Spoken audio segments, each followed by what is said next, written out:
इस सोच के पीछे आप कहीं ना कहीं भक्ति का अपराध कर रहे हैं, आप सेवा अपराध कर रहे हैं। अगर आप भक्ति करते हैं तो आप ये भी जान लीजिए कि भक्ति में भी बहुत सारे तरह के अपराध होते हैं। जय श्री राधे। तो दोस्तों, सभी साधकों के हृदय में बैठे श्यामा शाम को मेरा कोटि कोटि प्रणाम। तो चलिए, आज हम सबसे पहले आपको दर्शन कराते हैं अपने श्याम सुंदर के और अपने छोटे से गोपाल जी के। तो ये है मेरे बहुत बहुत बहुत ही सुंदर से श्याम सुंदर श्री कृष्ण और श्रीमती राधा रानी। ये है उनका एक और स्वरूप। ये देखिए कितना सुंदर और कितना पावन स्वरूप है उनका। और चलिए, अब हम आपको मिलाते हैं, दिखाते हैं अपने प्यारे छोटे से गोपाल जी को। ये देखिए, ये रहे मेरे छोटे से गोपाल जी। तो दोस्तों, ये अभी इनका सुबह का भोग हो चुका है और दीप अर्पण हो चुका है।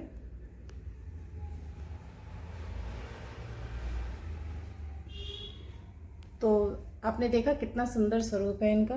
बस इनके स्वरूप में और इनके नाम में इच्छा होती है कि 24 घंटे बस खोए रहें। तो चलिए दोस्तों, हम आगे की बात करते हैं। जय श्री राधे। तो मिसेस शर्मा के जो लड्डू गोपाल हैं वो मेरे लड्डू गोपाल से बहुत ज़्यादा बड़े और सुंदर हैं, भव्य हैं। उनका श्रृंगार बहुत सुंदर है, बहुत अच्छे से आभूषण बने हैं उनके विग्रह पर, और उनका साइज़ भी बड़ा है, इसलिए वो कृपा ज़्यादा करते होंगे। मेरे लड्डू गोपाल जो बहुत छोटे से हैं, तो अभी मेरा मन भर चुका है उनसे, मुझे बड़े लड्डू गोपाल की सेवा करनी है।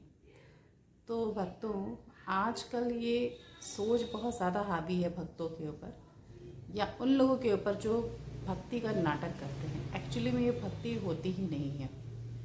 तो इस समय वर्तमान समय में जो लोग भक्ति कर रहे हैं, मैं सबको टारगेट नहीं कर रही हूँ, उसमें से कुछ ऐसे लोग हैं जो भक्ति को अपनी जीविका बनाए हुए हैं सोशल मीडिया पर, और उसके थ्रू वो लोग धन अर्जित करते हैं, पैसे कमाते हैं। चलिए ठीक है, आप भक्ति के माध्यम से पैसे कमाएं, इससे बड़ी अच्छी बात तो और कुछ नहीं हो सकती। लेकिन हर चीज़ का, भक्ति का भी अपना एक सिद्धांत है और अपनी एक मर्यादा है, एक लिमिटेशन है। इस समय जो सोच हावी है वो ये है कि जो मार्केट में बहुत सारे प्लेसेस पे, धाम में भी, वृंदावन में भी, और बहुत सारे जगह पे बड़े लड्डू गोपाल मिल रहे हैं जिनका बहुत अच्छा सा श्रृंगार होता है, वो बड़े से साइज़ के होते हैं, और इसमें कोई शक नहीं कि वो बहुत आकर्षक लगते हैं और अच्छे लगते हैं। तो भक्त जो है वो मोहित तो हो ही जाते हैं।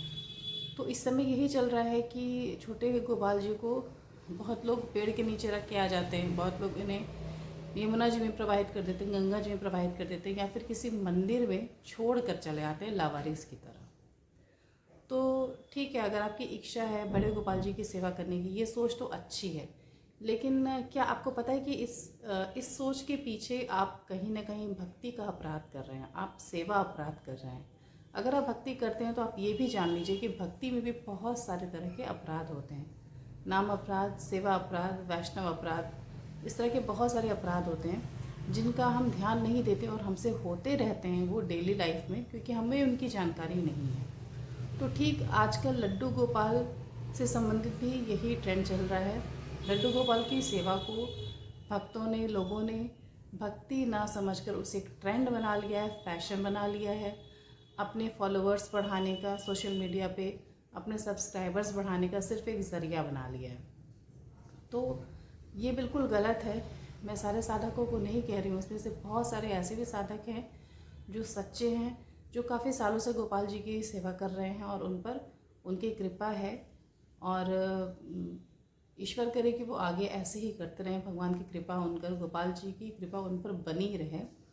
लेकिन मैं बता दूं कि लड्डू गोपाल की अगर आप वाकई में अपने हृदय से सेवा करना चाहते हो और चाहते हैं कि उनकी कृपा आप पर बनी रहे, तो आपकी जो सेवा है वो सिद्धांत पूर्वक होनी चाहिए और बहुत ही साधारण तरह से होनी चाहिए।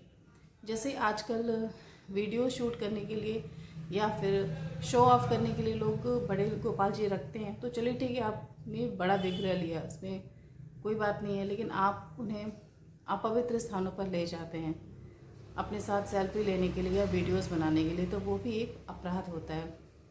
फिर उसके बाद आप अगर किसी जगह पे ले जाते हैं तो उन्हें कुछ भी लेकर आप खिलाने लगते हैं, भोग लगाने लगते हैं। आपका हाथ साफ है या नहीं है, वहाँ पर बहुत सारे हज़ारों लोग होते हैं, वो भी छूते हैं, उन्हें भोग लगाते हैं, तो ये सब चीज़ें अपराध में आती हैं। तो मेरा ये वीडियो बनाने का मकसद सिर्फ ये है, मैं अपना एक्सपीरियंस आपके साथ शेयर करना चाहती हूँ कि अगर आप सच में गोपाल जी की सेवा करना चाहते हैं तो वो बहुत ही सिंपल तरीके से करिए। अगर आप एक सिंपल तरीके से गोपाल जी की सेवा करते हैं तो बहुत ही जल्दी प्रसन्न हो जाते हैं।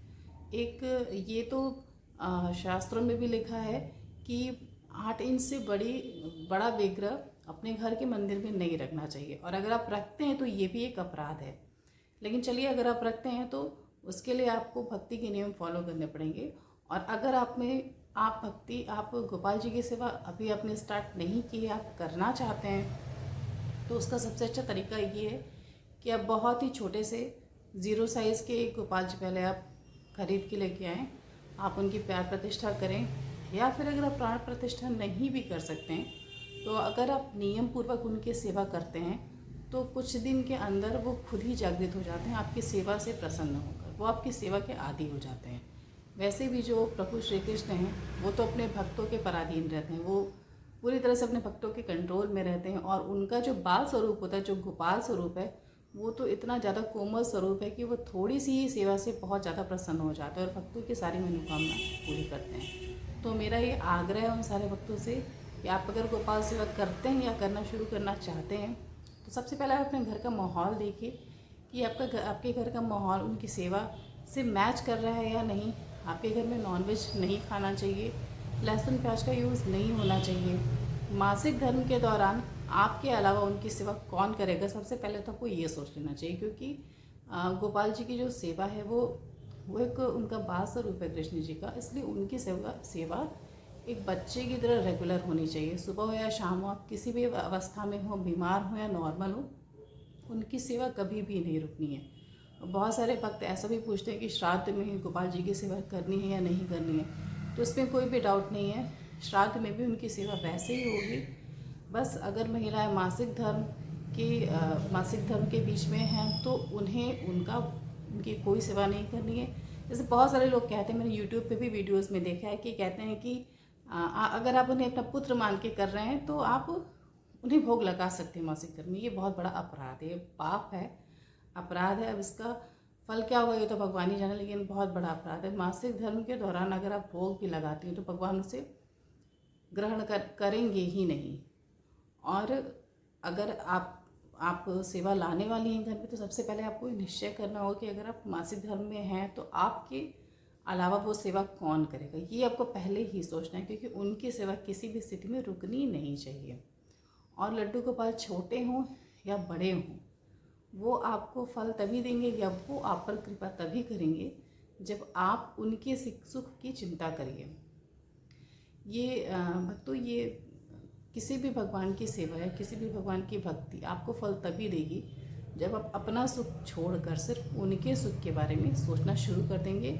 और जिस दिन आपने ऐसा कर दिया, फिर उस दिन के बाद से आप पूरी तरह से निश्चिंत रह सकते हैं, क्योंकि आपकी पूरी जिम्मेदारी प्रभु खुद ले लेते हैं। ये मेरा अपना एक्सपीरियंस है जो मैं आप लोगों के साथ शेयर कर रही हूँ।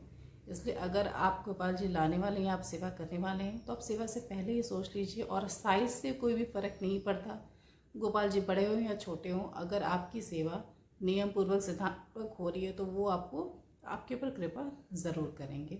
जय श्री राधे।